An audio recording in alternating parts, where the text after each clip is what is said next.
Έρχομαι από το ζωολογικό κήπο.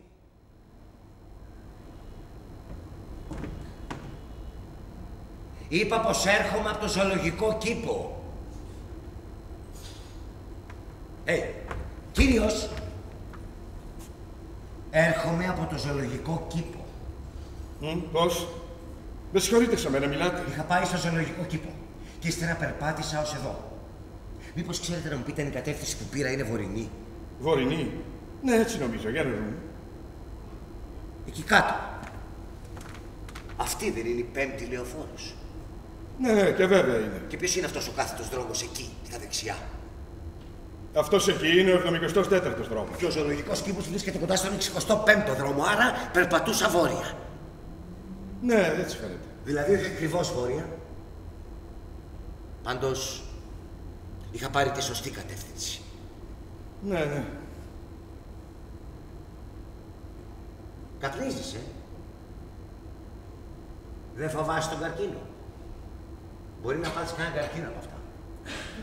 Μπα, αποκλείεται. Ναι, όχι δα από αυτό. Όχι δα από αυτό. Το πιθανότερο είναι να πάθεις καρκίνο του στόματος. Και να πρέπει να φοράσει ένα από εκείνα τα πράγματα που έβαλε ο Φρόιδ όταν του αφαίρεσαν όλο τον ουρανίσκο. Πώς τα λένε αλήθεια αυτά? Στοματική προσθήκη. Ακριβώς αυτό. Μια στοματική προσθήκη. Είσαι μορφωμένος άνθρωπος, Γιατρός είσαι? Όχι, δεν είμαι. Κάπου το διάβασα. Νομίζω στο περιοδικό Time. Το Time δεν είναι δάκια για ηλιθίους. Υποθέτω πως όχι. Δεν φαντάζεσαι πόσο χαίρομαι που αυτή εκεί κάτω είναι η 5η λεωφόρος. Ναι. Δεν μ' αρέσει τόσο πολύ η δυτική πλευρά του πάρκου.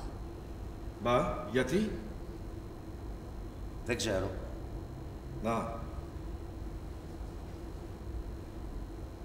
Θα σε πείραζε να κουβεντιάσουμε λίγο? Ναι, όχι, καθόλου. Εμένα μου φαίνεται ότι σε πειράζει. Όχι, πραγματικά δεν με πειράζει. Κι όμως σε πειράζει. Όχι, όχι, σοβαρά το λέω, δεν με πειράζει. Ωραία μέρα. Ωραία μέρα σήμερα. Ναι, πολύ ωραία μέρα. Είχα πάει στο ζωολογικό κήπο. Μα νομίζω πως αυτό είπατε και πριν λίγο. Θα το γράψουν άλλωστε και οι αυριανές εφημερίδες ή μπορεί να το δεις και απόψε στη τηλεόραση. Έχεις τηλεόραση σπίτι σου, δεν είναι έτσι? Ναι, έχουμε δύο. Η μία είναι για τα παιδιά. Ώστε είσαι παντρεμένος. Μα φυσικά. Γιατί φυσικά δεν είναι υποχρεωτικό να παντρεύονται όλοι. Όχι, όχι, και βέβαια δεν είναι. Και βέβαια έχεις και γυναίκα. Ναι, έχω. Και έχετε και παιδιά. Ναι, δύο. Αγόρια. Όχι, κορίτσια. Είναι και τα δύο κορίτσια. Θα θέλεις όμως να είναι αγόρια, Μα φυσικά. Όλοι οι άντρες θέλουν ένα γιο, αλλά τι να κάνουμε, έτσι είναι η ρημάδα η ζωή. Δεν εννοούσα αυτό. Και δεν πρόκειται να κάνετε άλλα παιδιά, Όχι, όχι πια. Γιατί το είπες αυτό? Πώς μπορείς να το ξέρεις? Μπορεί από το ύφος σου, από τον τόνο της φωνής σου. Μπορεί απλώς να το υπέθεσα. Η γυναίκα σου φταίει, Αυτό δεν σε αφορά. Κατάλαβες? Τελικά έχεις δίκιο. Δεν πρόκειται να κάνουμε άλλα παιδιά. Έτσι είναι η ρημάδα η ζωή. Ναι, σωστά.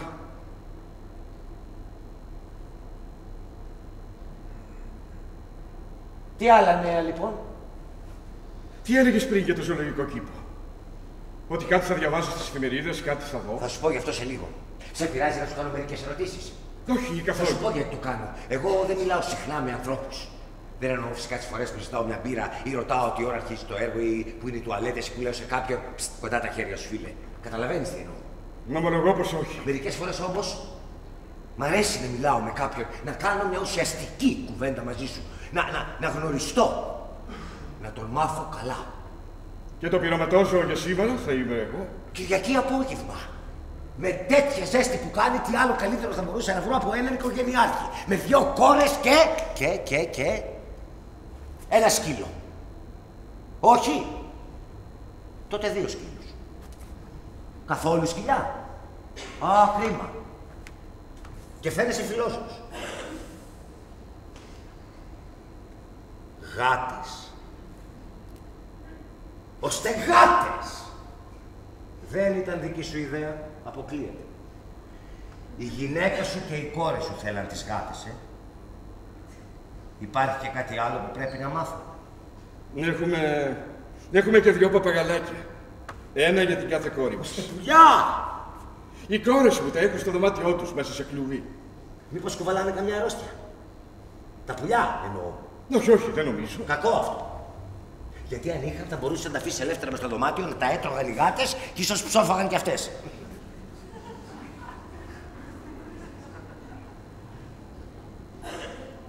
Τι άλλα λοιπόν? Και τι δουλειά κάνεις για να συντηρείς αυτό το τεράστιο νοικοκυριό σου? Έχω μια διοικητική θέση. Είμαι διευθυντής σε έναν εκδοτικό οίκο. Εκδίδουμε σχολικά βιβλία. Καλό μου ακούγεται. Πολύ καλό. Και πόσα βγάζεις? Για να σου πω. Έλα τώρα! Δεν χάθηκε ο κόσμος να μου πεις πόσα βγάζεις. Βγάζω γύρω στις $80,000 το χρόνο. Αλλά δεν έχω ποτέ μαζί μου πάνω από $40. Αυτό σε περίπτωση που θα ήθελες να με ληστέψεις. Πού μένεις? Άκου να σου πω. Δεν σκοπεύω ούτε να σε ληστέψω ούτε να παγάγω τις γάτες, τα παπαγαλάκια ή τις κόρες σου.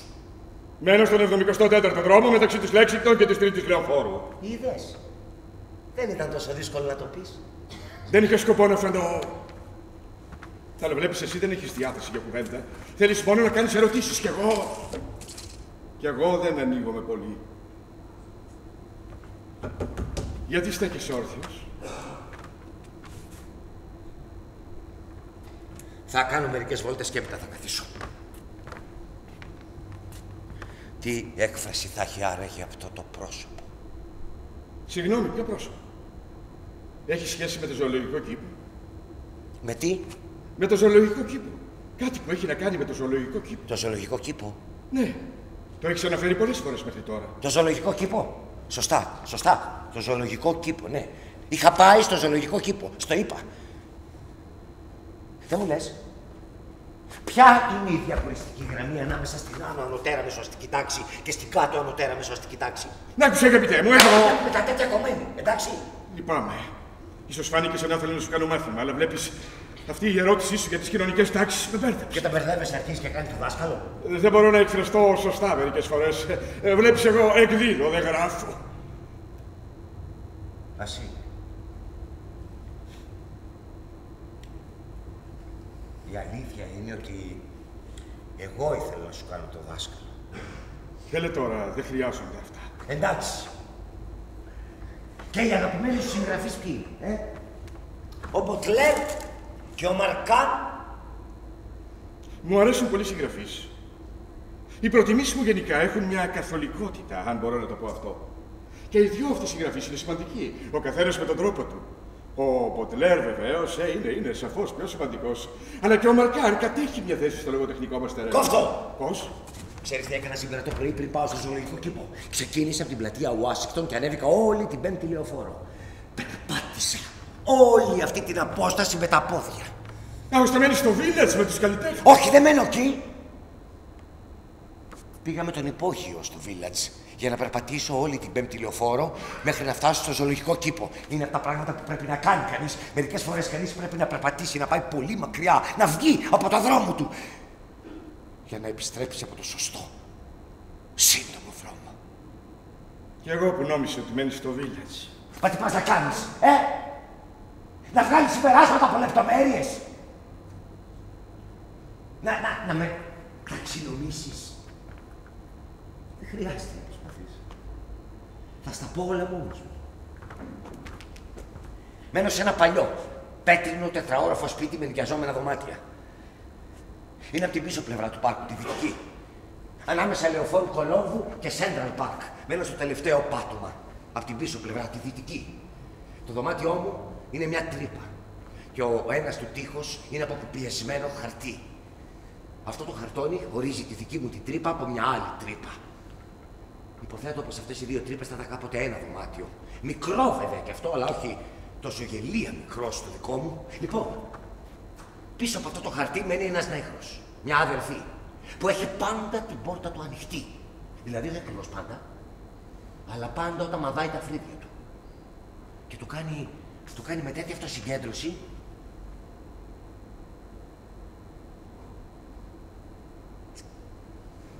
σου θυμίζει το Βούδα. Λοιπόν, αυτή η μαύρη αδερφή έχει σάπια δόντια. Πράγμα σπάνιο. Και φοράει ένα ιαπωνέζικο κιμονό. Πράγμα επίσης σπάνιο. Και φορώντας το, πηγαίνω έρχεται στην τουαλέτα που είναι στο τέλος του διαδρόμου. Πράγμα καθόλου σπάνιο.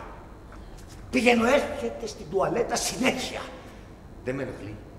Ούτε ποτέ φέρνει κανένα στο δωμάτιό του. Το μόνο που κάνει είναι να στολίζει το κιμονό του και φορώντας το, πηγαίνω έρχεται στην τουαλέτα. Τώρα, τα άλλα δύο μπροστινά δωμάτια είναι κάπως μεγαλύτερα από το δικό μου, αλλά μην φανταστείς τίποτα σπουδαίο.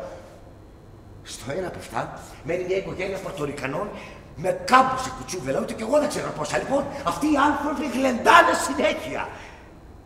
Ναι, και στο άλλο, το μπροστινό δωμάτιο μένει και εκεί κάποιος, αλλά ούτε που τον ξέρω. Δεν τον έχω δει ποτέ, ούτε μια φορά. Και γιατί μένεις σε αυτό το μέρος? Δεν ξέρω. Δεν νομίζω ότι είναι και τόσο καλό το σπίτι που μένει. Και βέβαια δεν είναι. Δεν είναι κανένα διαμέρισμα της 5ης λεωφόρου. Εγώ βλέπεις, δεν έχω μια γυναίκα, 2 κόρες, 2 παπαγαλάκια και 2 γάτες. Εγώ τα μόνα που έχουν τα είδη μπάνιου, λίγα ρούχα, ένα ηλεκτρικό μάτι που δεν θα έπρεπε δηλαδή κανονικά να το έχω. Ένα ανοιχτήρι, ξέρεις. Αυτά με την πεταλούδα. Ένα μαχαίρι, 2 πυρούνια και 2 κουτάλια. Ένα μικρό και ένα μεγάλο. 2 κορνίζες, σκέτες Και οι δυο χωρίς φωτογραφίες μέσα. 3 πιάτα, ένα φλιτζάνι με το πιατάκι του, ένα ποτήρι, μια τράπουλα με πορνό φιγούρες, μια κανονική τράπουλα, 7-8 βιβλία, μια παλιά γραφομηχανή που γράφει μόνο κεφαλαία και ένα κασελάκι, χωρίς κλειδονιά, χωρίς, που έχει μέσα, τι λες πως έχει? Πέτρες. Πέτρες στρογγυλεμένες από τη θάλασσα που τις είχα μαζέψει όταν ήμουν παιδί, στην παραλία. Και από κάτω από τις πέτρες, πατικωμένα στον πάτο, βρίσκονται κάποια γράμματα.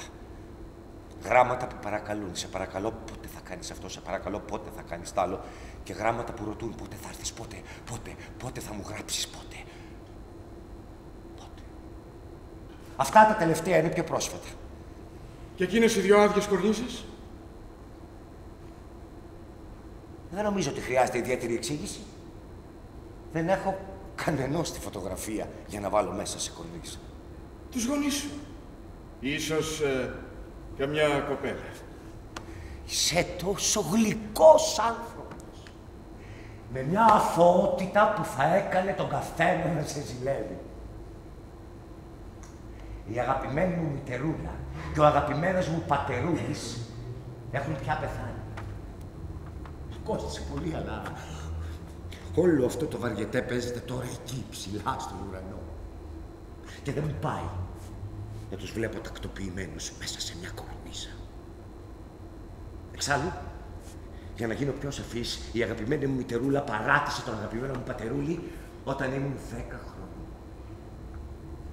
Ξεκίνησε για μια περιοδεία στις πολιτείες του Νότου. Το ταξίδι κράτησε 1 χρόνο. Και ο πιο πιστός της σύντροφος μεταξύ άλλων, μεταξύ πολλών άλλων, ήταν ένα μπουκάλι ουίσκι. Αυτό τουλάχιστον που ο αγαπημένος μου πατερούλης τον κατέβηκε κάτω στο Νότο για να φέρει πίσω το πτώμα της. Άκου λοιπόν τώρα πως πέρασα τις γιορτές μου όταν ήμουν 11 χρονών. Ήταν Χριστούγεννα όταν μάθαμε τα νέα ότι η αγαπημένη μου μητερούλα αποχαιρέτησε το μπουκάλι της σε ένα καταγόγιο στην Αλαμπάμα. Και φυσικά, χωρίς το μπουκάλι της δεν ήταν παρά ένα πτώμα που δεν το ήθελε κανείς. Στη συνέχεια, ο αγαπημένος μου μπαμπάκας γιόρτασε την ημέρα της πρωτοχρονιάς για 2 τουλάχιστον εβδομάδες. Και ύστερα πήγε και έπεσε κάτω από τις ρόδες ενός λεωφορείου. Κι έτσι τακτοποιήθηκαν όλα. Όχι όμως εντελώς. Υπήρχε και η αδελφή της Μαρούλας μου, η αγαπημένη μου θεία, που δεν είχε ενδώσει ποτέ, ούτε στην αμαρτία, ούτε στην παρηγοριά του ποτού. Η αγαπημένη μου λοιπόν θεία με πήρε στο σπίτι της. Και το μόνο που θυμάμαι από αυτήν ήταν ότι ήταν μονίμως τσαντισμένη. Έτρωγε, έπινε, κοιμόταν, προσευχόταν μονίμως, μα μονίμως κατσουφιασμένη. Την ημέρα που πήρα το απολυτήριό μου, έπεσα από τη σκάλα του σπιτιού της και έμεινε ξερή. Αν με ρωτήσεις, θα σου πω πως όλα αυτά τώρα μου φαίνονται σαν μια μαύρη κομμωδία. Πολύ ενδιαφέρον. Α, ναι.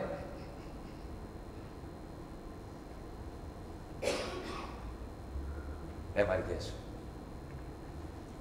Πάει πάρα πολύ καιρός από τότε και εγώ δεν αισθάνομαι πια τίποτα για όλα αυτά. Ελπίζω όμως να κατάλαβες γιατί η αγαπημένη μου μητερούλα και ο αγαπημένος μου μπαμπάκας δεν είναι στην κορνίζα.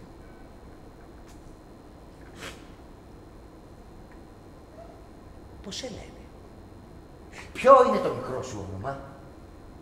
Πίτερ. Είχα ξεχάσει να σε ρωτήσω. Εμένα με λένε Τζέρι. Χαίρομαι πολύ, Τζέρι. Για να δούμε τώρα γιατί κανένας θα έχει τη φωτογραφία μιας κοπέλας. Και μάλιστα σε 2 κορνίζες. Γιατί όπως θα θυμάσαι, οι κορνίζες που έχω είναι 2. Εγώ δεν βγαίνω με χαριτωμένες κυρίες πάνω από μια φορά. Και φυσικά καμία από αυτές δεν θα καθότανε να τη φωτογραφίσω. Είναι περίεργο. Και μερικές φορές μου φαίνεται και θλιβερό. Που δεν κάθονται να τις φωτογραφίσεις? Όχι, που δεν βγαίνω με χαριτωμένες κυρίες πάνω από μια φορά. Εγώ δεν μπόρεσα ποτέ να έχω σεξουαλικές σχέσεις. Πώς να το πω? Δεν μπόρεσα ποτέ μου να κάνω έρωτα με το ίδιο πρόσωπο πάνω από μια φορά. Μια φορά και τέρμα. Α, περίμενε. Όταν ήμουν 15 χρονών, Και γεμάτος ντροπή που δεν είχα γίνει ακόμη άντρας. Για μια μισή ολόκληρη εβδομάδα ήμουν ομοφυλόφιλος. Αδερφή. Αδερφή κανονική. Με δίπλωμα, με φτερά και με κουδούνια. Για 11 λοιπόν ημέρες έβγαινα τουλάχιστον 2 φορές την ημέρα με το γιο του φύλακα του πάρκου. Ήταν Έλληνας και είχαμε γενέθλια ακριβώς την ίδια μέρα. Μόνο που αυτός ήταν 1 χρόνο μεγαλύτερός μου. Νομίζω πως ήμουν ερωτευμένος μαζί του. Ίσως μόνο ερωτικά. Τέλος πάντων. Αυτό ήταν ωραίο για όσο κράτησε.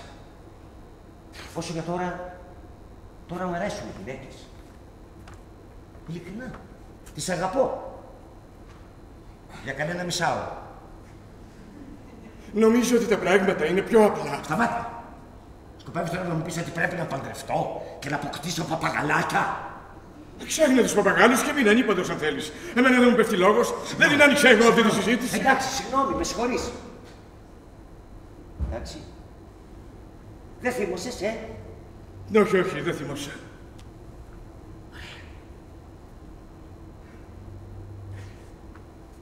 Έχει ενδιαφέρον που με ρώτησες για τις κορνίζες. Εγώ περίμενα να με ρωτήσεις για την πορνοτράπουλα. Έχω δει κι εγώ μια τέτοια. Δεν είναι αυτό το ζήτημα. Υποθέτω πως όταν ήσουν παιδί θα κυκλοφορούσε κάποια τέτοια στην παρέα ή μπορεί να έχεις και καμιά δικιά σου. Φαντάζομαι πως όλοι μας το κάναμε αυτό. Και φυσικά την πέταξες μόνο όταν παντρεύτηκες. Όχι, δα. Είχα πάψει να χρειάζομαι τέτοια πράγματα πολύ καιρό πριν.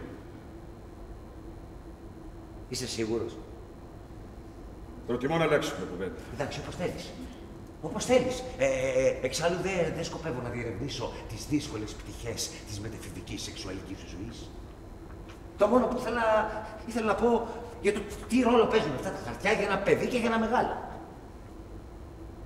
Η διαφορά λοιπόν είναι πως ένα παιδί χρησιμοποιεί αυτά τα χαρτιά ως υποκατάστατο της ερωτικής εμπειρίας. Ενώ ένας μεγάλος χρησιμοποιεί την ερωτική εμπειρία ως υποκατάστατο της φαντασίας που λείπει. Φαντάζομαι όμως ότι προτιμάς να ακούσεις τι έγινε στο ζωολογικό κήπο, Ναι, στο ζωολογικό κήπο. Άσε με να σου πω γιατί πήγαν και... Άσε με να σου πω μερικά πράγματα. Σου μίλησα για το 4ο πάτωμα του σπιτιού που μένω. Υποθέτω πως όπως κατεβαίνουμε από πάτωμα σε πάτωμα, τα δωμάτια γίνονται καλύτερα, μεγαλύτερα. Υποθέτω, δεν ξέρω κανέναν, ούτε στον 3ο ούτε στο 2ο όροφο. Στάσου. Ξέρω πως στον 3ο μένει μια γυναίκα. Ναι, το ξέρω γιατί την ακούω να κλαίει. Όποτε βγαίνω ή επιστρέψω, όποτε περάσω έξω από την πόρτα της, την ακούω να πνίγει τα αναφιλητά της. Κλαίει συνέχεια. Με πείσμα. Εκεί όπως θέλω να καταλήξω για το σκυλί και για τα άλλα, είναι η σπιτονικοκυρά. Δεν μ' αρέσει να χρησιμοποιώ σκληρές κουβέντες για να περιγράψω έναν άνθρωπο. Δεν μ' αρέσει καθόλου. Όμως αυτή η σπιτονικοκυρά είναι ένα χοντρό, άσχημο, κακό, ηλίθιο, βρώμικο, φτηνό, αλκοολικό σκουπίδι.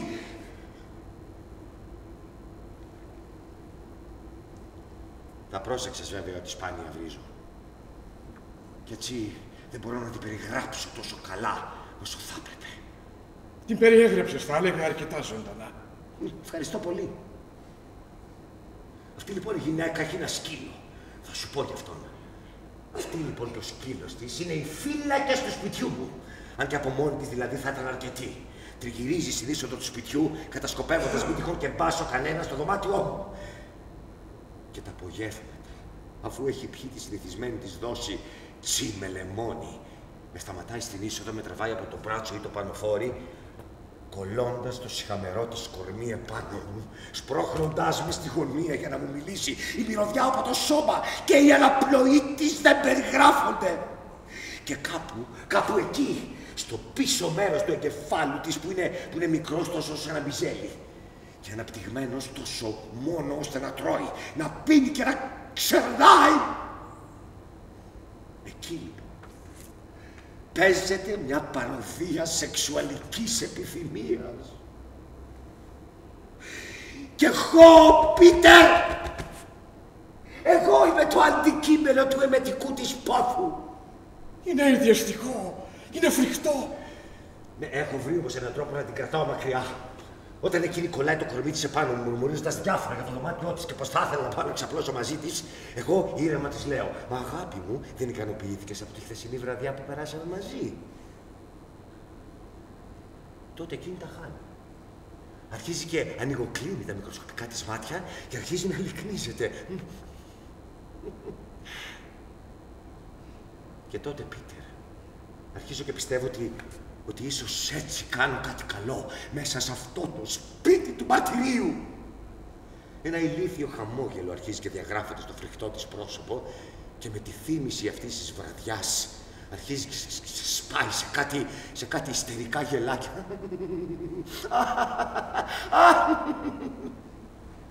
Κι αναστεναγμούς, πιστεύοντας και ξαναζώντας με τη φαντασία της πράγματα που δεν έγιναν ποτέ. Έπειτα κάνει νόημα σε αυτό το μαύρο το τέρας, το σκύλο της, και μπαίνει στο δωμάτιό της και έτσι εγώ την έχω γλιτώσει. Μέχρι την άλλη μέρα. Μα είναι αδιανόητο. Μου είναι εξαιρετικά δύσκολο να πιστέψω ότι υπάρχουν τέτοιοι άνθρωποι. Αξίζει να γράψει κανείς βιβλίο, δεν συμφωνείς? Βέβαια. Ας τα αφήσουμε όμως αυτά για αυτούς που γράφουν μυθιστορήματα. Έχεις δίκιο, Πίτερ. Έχεις δίκιο. Γι' αυτό όμως για το οποίο θα ήθελα να σου μιλήσω είναι ο σκύλος. Γι' αυτό θα σου πω τώρα. Α, ναι, ο σκύλος. Μην φύγεις. Δεν σκοπεύεις να φύγεις, Όχι, δεν νομίζω. Ωραία, γιατί μόλις σου πω για το σκύλο, μετά ξέρεις τι άλλο θα σου πω. Μετά λοιπόν θα σου πω τι έγινε στο ζωολογικό κήπο. Σ' αρέσει να λες συνέχεια ιστορίες, Δεν είσαι υποχρεωμένος να τις ακούς. Κανείς δεν σε κρατάει εδώ με το ζόρι, να το θυμάσαι αυτό. Το ξέρω. Α, ναι. Καλά. Λοιπόν, αρχίζουμε. Η ιστορία του Τζέρι και του σκύλου. Αυτά που θα σου πω έχουν κάποια σχέση για το πώς μερικές φορές κανείς πρέπει να περπατήσει, να πάει πολύ μακριά, να βγει από το δρόμο του για να επιστρέψει από το σωστό, σύντομο δρόμο. Ίσως όμως και να νομίζουν ότι έχουν κάποια σχέση. Δεν ξέρω, πάντως αυτός ήταν ο λόγος που πήγα σήμερα στην πλατεία Ουάσιγκτον και έπειτα ανέβηκα βόρεια, προς βορράν καλύτερα, μέχρι που έφτασα εδώ. Αυτός λοιπόν ο σκύλος, νομίζω πως το είπα, είναι ένα μαύρο τερατώδες κτήνος, υδροκέφαλο, με κάτι μικροσκοπικά αυτιά και κάτι μάτια κατακόκκινα σαν αίμα και μάλλον μολυσμένα. Το σώμα του είναι αδύνατο, τόσο που μετράς τα κόκαλά του. Είναι μαύρος, κατάμαυρος, εκτός από τα κατακόκκινα μάτια του. Α, ναι, έχει και μια ανοιχτή πληγή στο μπροστινό δεξί του πόδι, κόκκινη κι αυτή. Είναι ένα γέρικο σκυλί και έχει μόνιμα στήσει. Κόκκινη κι αυτή. Και τι άλλο? Α, ναι, είναι και τα μπροστινά του δόντια. Μυτερά και κυτρινιάρικα. Και όταν γριλίζει τα δείχνει έτσι. Έτσι με υποδέχτηκε όταν με πρώτο είδε. Πού προκατακόμισα σε αυτό το σπίτι. Από την πρώτη στιγμή που είδε αυτό το ζώο ταράχτηκα. Θέλω να πω, δεν είμαι ο τύπος που το συμπαθούν τα ζώα, δηλαδή κάτι σαν τον Άγιο Φραγκίσκο της Ασσίζης που τρέχαν από πίσω τα πουλιά. Όχι, συνήθως τα ζώα διαφορούν για μένα, όπως εξάλλου και οι άνθρωποι. Τις περισσότερες φορές. Όμως, αυτός ο σκύλος δεν αδιαφόρησε. Από την πρώτη στιγμή που με είδε, άρχισε τα γριλίσματα και μετά όρμηξε να μαρπάξει από το πόδι. Και αυτό όχι επειδή ήταν λυσασμένος, όχι, αλλά έτσι. Ήταν, ξέρεις, μάλλον ένα δυσκίνητο σκυλί, ξέρεις, αλλά τρομερά γρήγορο όταν ορμούσε. Εγώ όμως κατόφερνα και τα ξέφευγα πάνω. Τη δεύτερη μέρα που πήγα να μπω στο σπίτι, μου άρπαξε ένα κομμάτι από το παντελόνι, ορίστε. Κοίτα το πάλο μου, το βλέπεις? Του δίνω μια κλωτσιά και ανεβαίνω γρήγορα τη σκάλα και έτσι πάλι το ξέφυγα. Ακόμη δεν έχω καταλάβει πώς θα καταφέρουν οι άλλοι ένικοι. Αλλά ξέρεις τι πιστεύω? Πιστεύω ότι αυτό γίνεται μόνο με μένα. Χαριτωμένο, Τέλος πάντων, αυτή η ιστορία κράτησε μια εβδομάδα. Κάθε φορά που έμπαινα στο σπίτι, δεν μου ορμούσα ποτέ όταν έβγαινα. Είναι περίεργο. Ή μάλλον ήταν περίεργο. Θα μπορούσα δηλαδή να πάρω όλα μου τα πράγματα, να τα βγάλω στο πεζοδρόμιο, ο σκύλος δεν θα έδινε πεντάρα. Μια από τις μέρες που είχε επιτεθεί, κλείστηκα στο δωμάτιό μου, ξάπλωσα στο κρεβάτι μου και άρχισα να σκέφτομαι τι να κάνω.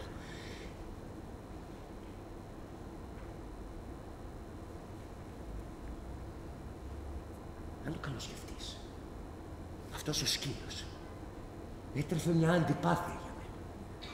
Κι εγώ αναρωτιόμουν αν μπορούσα ποτέ να ξεπεραστεί αυτή η αντιπάθεια. Τέλος πάντων, ύστερα λοιπόν από σκέψη αποφάσισα να συνεχίσω το κόλπο για μερικές ακόμη μέρες. Συνέχισε λοιπόν το κόλπο για 5 ολόκληρες ημέρες. Αλλά γινόταν πάντα το ίδιο. Γρίλισμα, μύρισμα, σταμάτημα. Μετά πλησίασμα, αργό, μετά γρήγορο και ξαφνικά μου ορμούσε.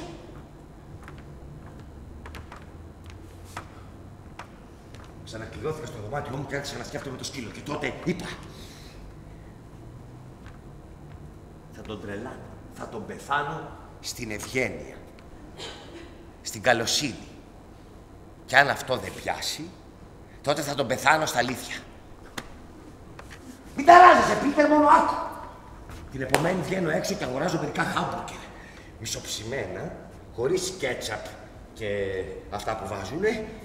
Και στον δρόμο καθώς έρχομαι, πετάω τα ψωμιά και κρατάω μόνο τα μπιφτέκια. Φτάνω στην εξώπορτα και νάτος. Ο σκύλος ήταν εκεί και με περίμενε. Ανοίγω τη σακούλα και αφήνω κάτω τα μπιφτέκια. Σε απόσταση 2 περίπου μέτρων από εκεί που καθόταν ο σκύλος. Γρίλησε. Μύρισε.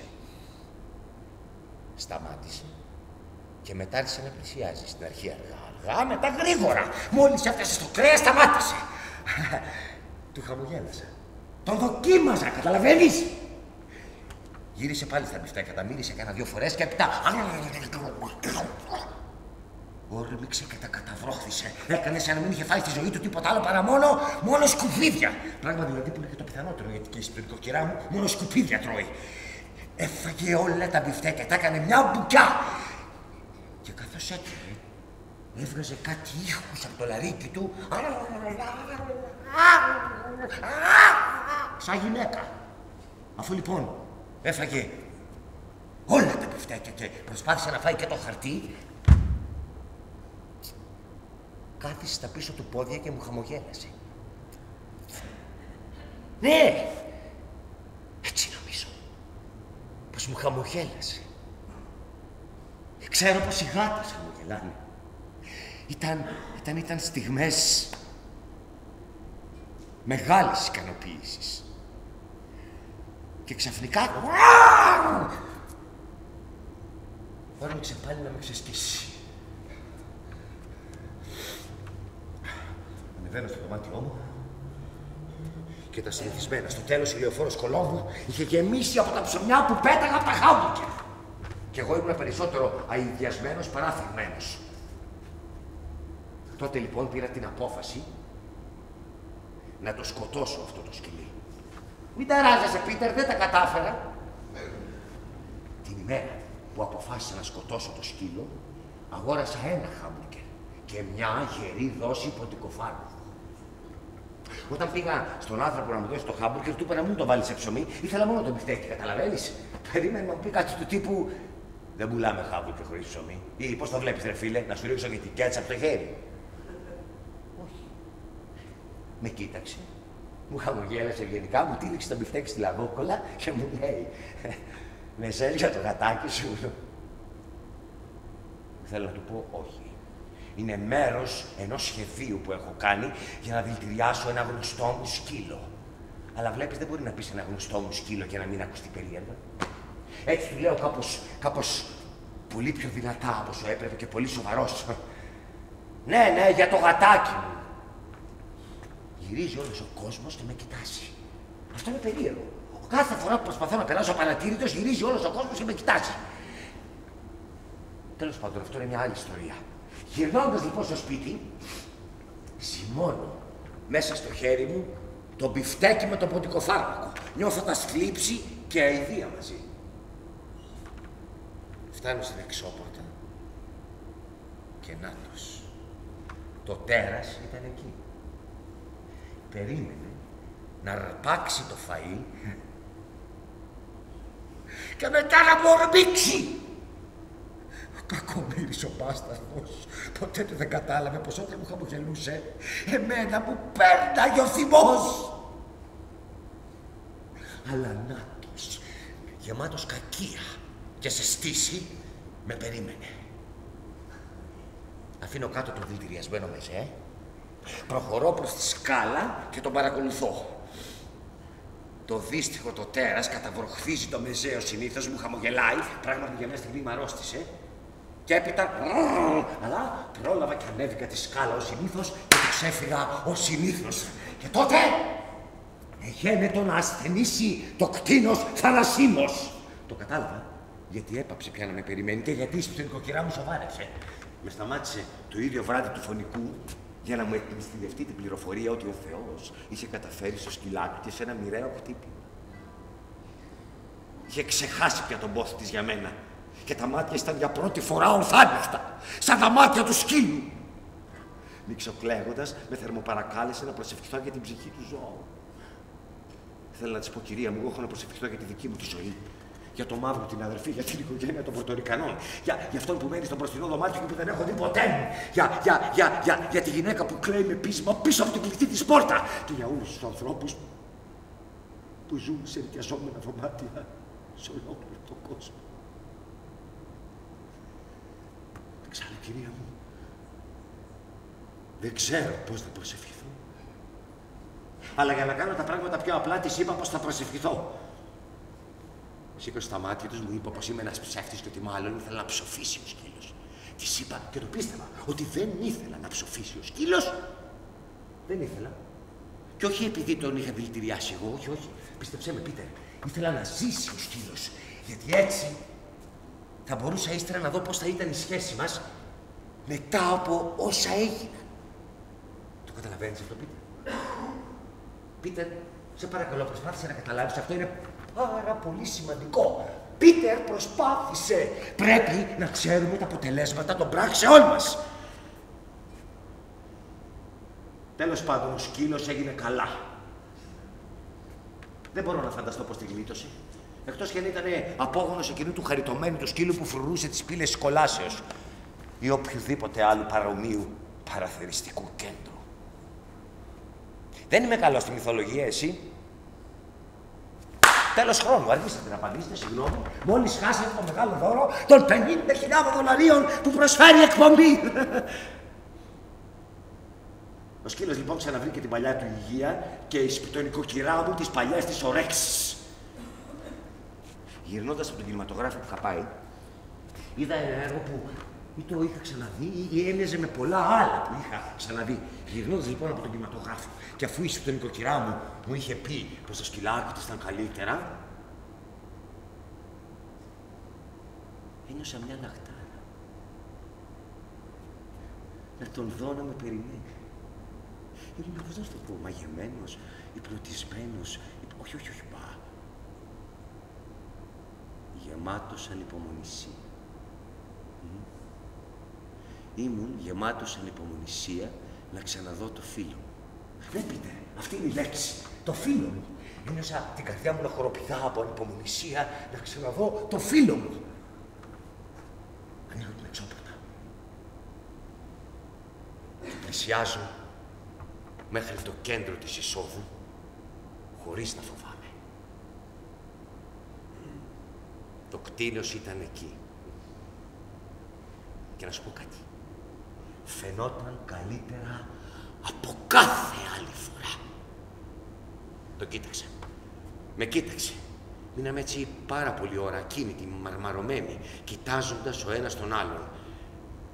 Εγώ δηλαδή κοίταζα περισσότερη ώρα από όσοι αυτό σε μένα. Θέλω να πω ότι εγώ μπορώ να συγκεντρωθώ περισσότερο στη φάτσα ενός σκύλου από ότι ένα σκύλο στη δική μου φάτσα.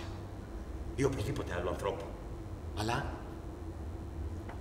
στο διάστημα αυτό που κοιταζόμασταν, που μπορεί να ήταν 20 δευτερόλεπτα, μπορεί και 2 ώρες,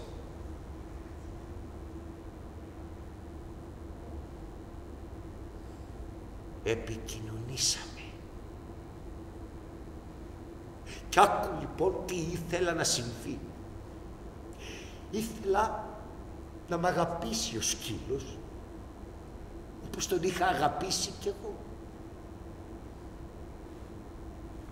Προσπάθησα να αγαπήσω και προσπάθησα να σκοτώσω, αλλά είχα αποτύχει και στα δυο. Γιατί τα προσπάθησα ξεχωριστά. Είχα την ελπίδα και δεν ξέρω γιατί περίμενα από ένα σκύλο να καταλάβαινε τα κίνητρά μου. Περίμενα ότι ο σκύλος θα καταλάβαινε. Είναι ότι αν δεν μπορείς να επικοινωνήσεις με τους άλλους ανθρώπους, πρέπει να κάνεις μια αρχή από κάπου, από τα ζώα. Από τα ζώα. Δεν το βλέπεις αυτό, Πίτερ? Ο άνθρωπος πρέπει να έχει έναν τρόπο να επικοινωνεί με κάτι. Αν όχι με τους άλλους ανθρώπους, με κάτι. Με μια κατσαρίδα. Με ένα χαλί. Με ένα καθρέφτη. Όχι, αυτό είναι πάρα πολύ δύσκολο. Μπορεί να το καταφέρει κανείς μόνο στο τέλος. Με κάτι, με ένα χαλί, μια κατσαρίδα. Με ένα ρολόχαρτί τουαλέτας. Και αυτό είναι πάρα πολύ δύσκολο. Είναι σαν καθρέφτης, το κοιτάς πάντα, είναι αιμορραγής. Βλέπεις πόσο δύσκολο είναι να βρεις και πράγματα ακόμη. Με μια γωνιά, σε έναν δρόμο γεμάτο φώτα. Με όλα τα χρώματα να λαμπυρίζονται στους λιχτιασμένους δρόμους. Με ένα σύννεφο καπνού. Με μια πορνοτράπουλα. Με ένα κασελάκι χωρίς κλειδονιά. Με φώτα.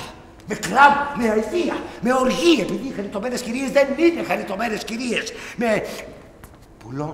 Βγάζοντας λεφτά, πουλώντας το κορμί σου, που είναι μια πράξη αγάπης. Ναι, και μπορώ να το αποδείξω αυτό. Με όλα αυτά. Επειδή είσαι ζωντανός, με το Θεό!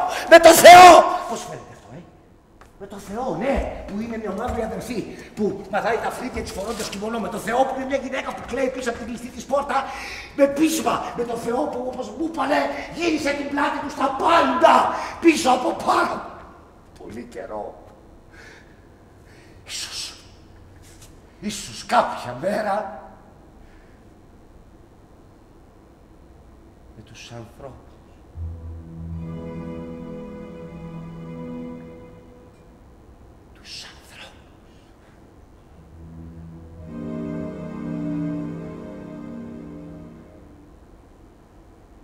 Τους ανθρώπους.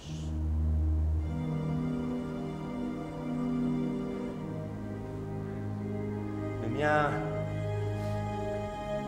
ιδέα, μια σκέψη. Και πού αλλού θα ήταν καλύτερα να επικοινωνήσει κανείς, πού θα μπορούσε να ήταν καλύτερα να επικοινωνήσει κανείς με μια απλή κοινή ιδέα από ότι στην είσοδο ενός σπιτιού, που θα ήθελε μια αρχή να καταλάβεις ή δυνατόν να σε καταλάβουν κιόλας. Ένα ξεκίνημα επικοινωνίας. Γιατί θα ήταν καλύτερο να ξεκινήσει κανείς από ότι με ένα σκύλο. Ναι, με ένα σκύλο. Ένα σκύλο! Αυτό μόνο. Ένα σκύλο. Μου φάνηκε σε μια πολύ απλή ιδέα. Ο σκύλος είναι ο πιο πιστός φίλος του ανθρώπου, αυτό δεν λένε? Λοιπόν, ο σκύλος και εγώ κοιτάζουμε ο ένας τον άλλο. Και από τότε επαναλαμβάνεται η ίδια ιστορία. Όποτε συναντιόμαστε, κοιταζόμαστε με λύπη και καχυποψία. Και ύστερα προσποιούμαστε τους αδιάφορους. Περνάμε ο ένας δίπλα στον άλλον, νιώθοντας ασφάλεια. Υπάρχει κατανόηση. Είναι θλιβερό, αλλά πρέπει να παραδεχτείς ότι υπάρχει κατανόηση. Κάναμε πολλές προσπάθειες να επικοινωνήσουμε και είχαμε αποτύχει.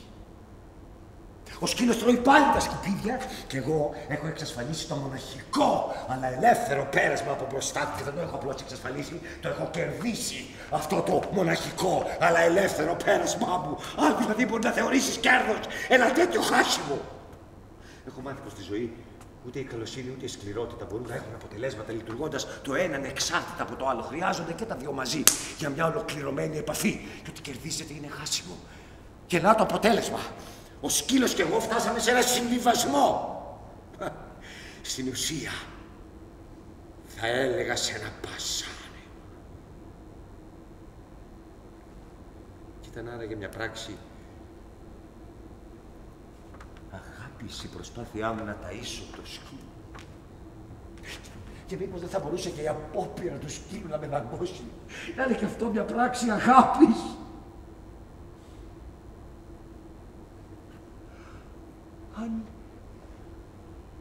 μπορούσαμε να παραξηγούμε τόσο εύκολα τα πράγματα,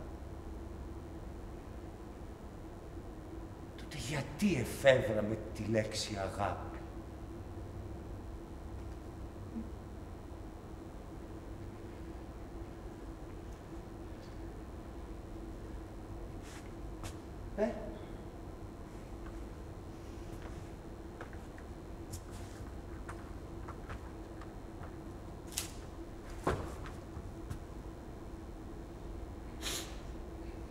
Η ιστορία του Τζέρι και του σκύλου τέλος.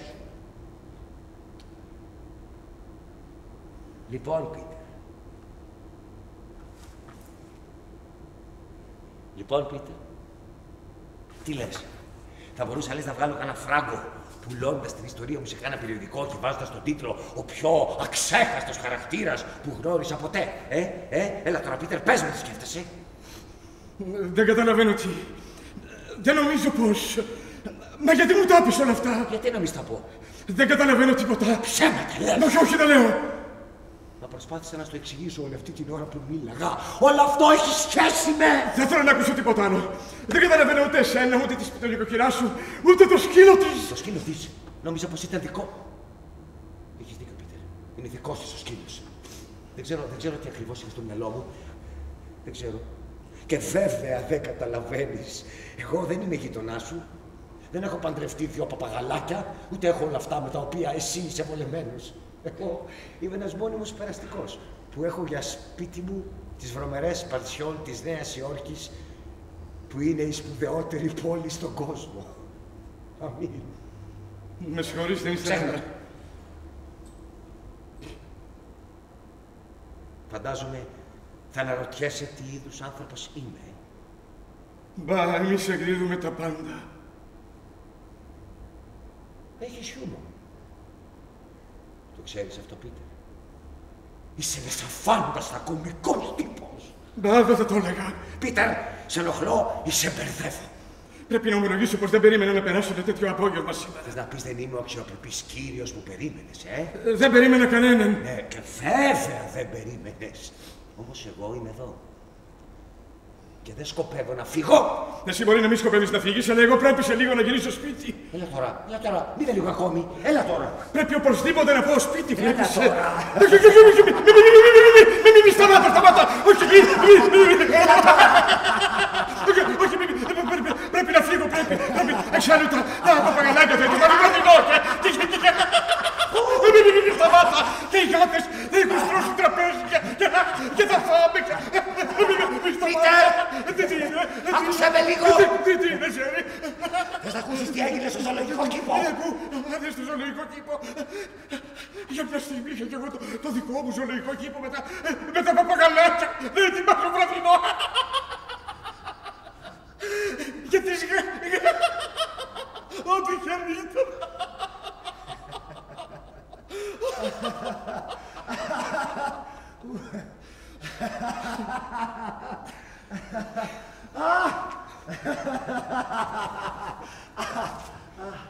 Αυτό πράγματι ήταν πολύ αστείο, Πίτερ. Δεν το περίμενε. Θες επιτέλους να μάθεις τι έγινε στο ζωολογικό κήπο ή όχι? Ναι, και βέβαια θέλω. Πες μου τι συνέβη στο ζωολογικό κήπο. Μα σε καλό μου. Σε μένα πάντως δεν ξέρω τι συνέβη. Τώρα πια θα μάθεις τι έγινε στο ζωολογικό κήπο. Αλλά πρώτα πρέπει να σου πω γιατί πήγα εκεί. Πήγα λοιπόν εκεί για να μάθω περισσότερα σχετικά με τον τρόπο που συνυπάρχουν οι άνθρωποι με τα ζώα. Τα ζώα με τους ανθρώπους και τα ζώα μεταξύ τους.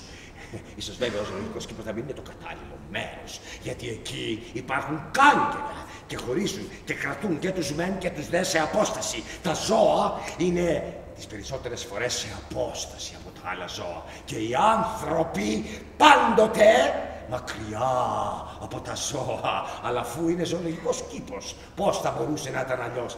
Κάνε πιο πέρα. Με συγχωρείς, δεν έχεις αρκετό χώρο. Λοιπόν, όλα τα ζώα είναι εκεί. Όλος ο κόσμος είναι εκεί και είναι Κυριακή και όλα τα παιδιά είναι εκεί. Κάνε πιο πέρα. Καλά, εντάξει.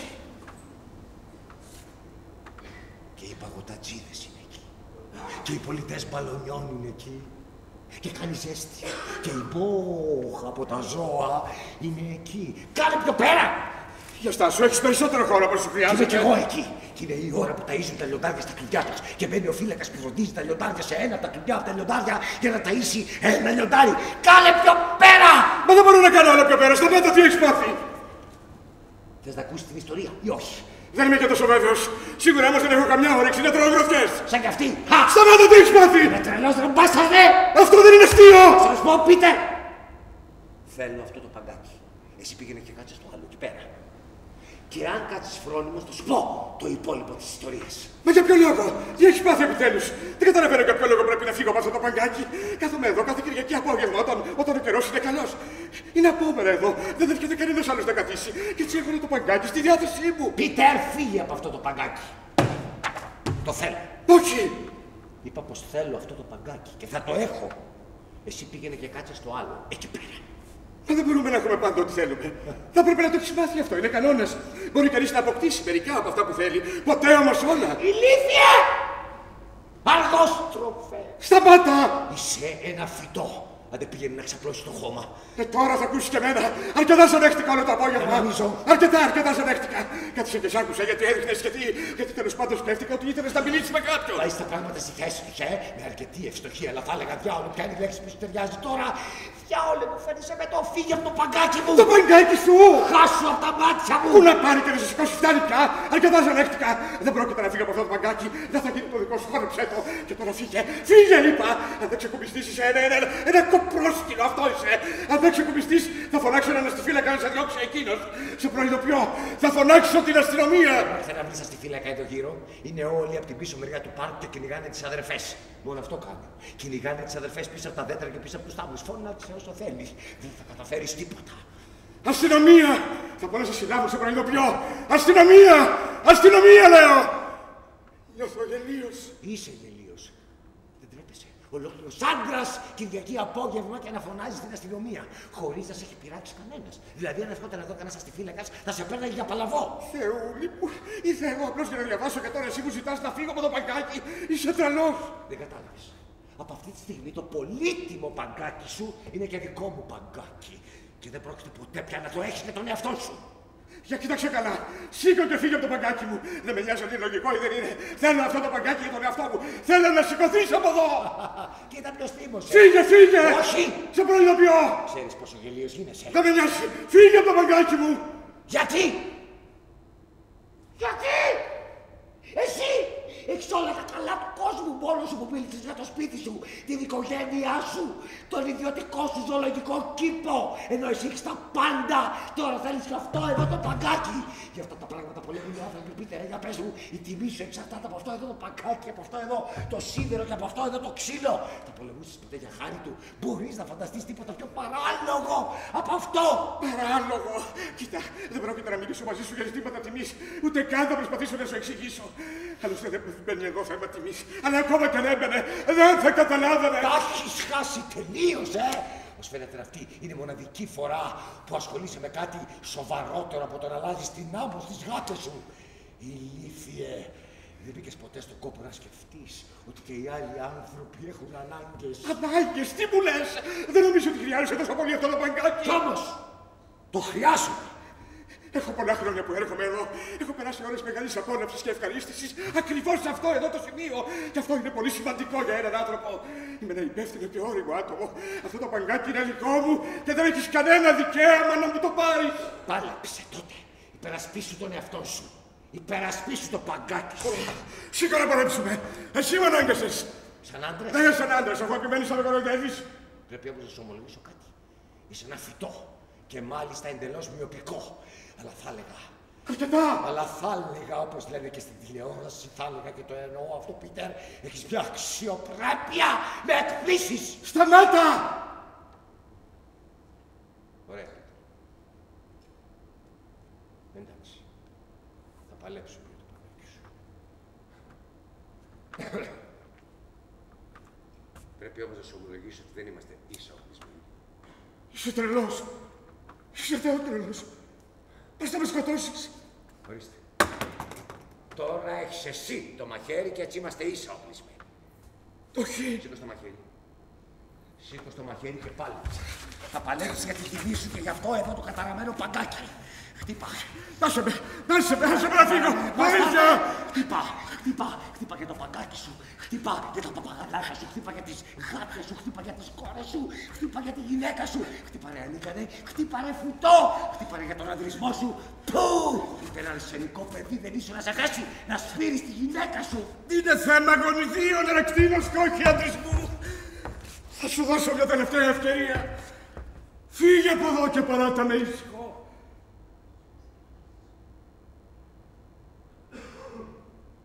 Ας γίνει.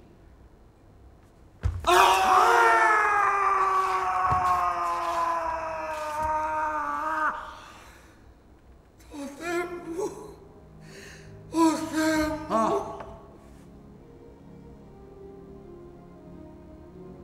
Σε ευχαριστώ. Πίτερ. Σε ευχαριστώ. Πόσο φοβόμουνα. Μήπως σε κάνω να φύγεις. Πίτερ. Δεν ξέρεις πώς φοβόμουνα. Μήπως έφευγες και μ' άφηνες. Και τώρα. Τώρα θα μάθεις τι έγινε στο ζωολογικό κήπο. Νομίζω πως ήμουνα στο ζωολογικό κήπο. Ναι, νομίζω πως αυτό συνέβη στο ζωολογικό κήπο. Ήμουνα στο ζωολογικό κήπο όταν αποφάσισα να περπατήσω βόρεια, προς βορρά καλύτερα, μέχρι να σε βρω ή να βρω κάποιον και είχα αποφασίσει να σου μιλήσω.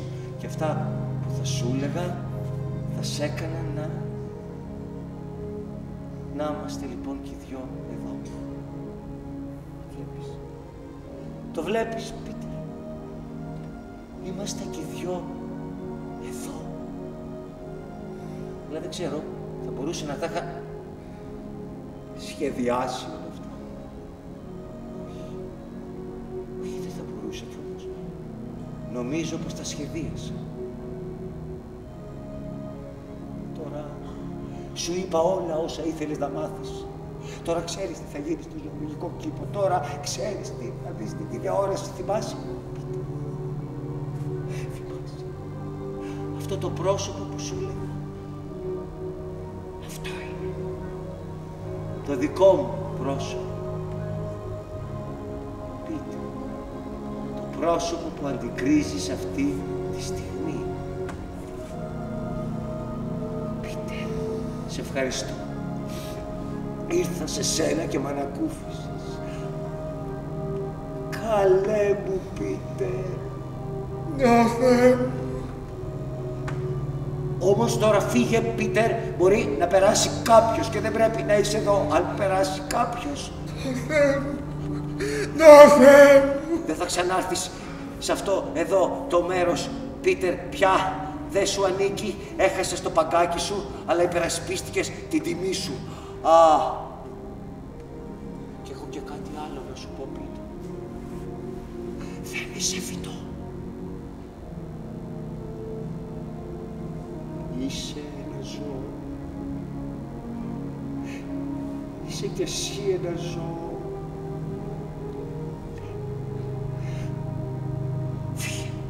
Φύγε γρήγορα. Τρέχα μακριά. Στάσου, Πίτερ. Το καπέλο σου, το βιβλίο σου εδώ είναι. Πάρτα. Δεν πρέπει να τα βρουν εδώ. Έτσι, πίσω από το παγκάκι σου. Πίσω από το παγκάκι μου. τώρα τρέχα. Τρέχα μακριά. Τρέχα μακριά. Οι γάτες και τα παπαγαλάκια περιμένουν να φάνε. Το Θεέ μου.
Thank you.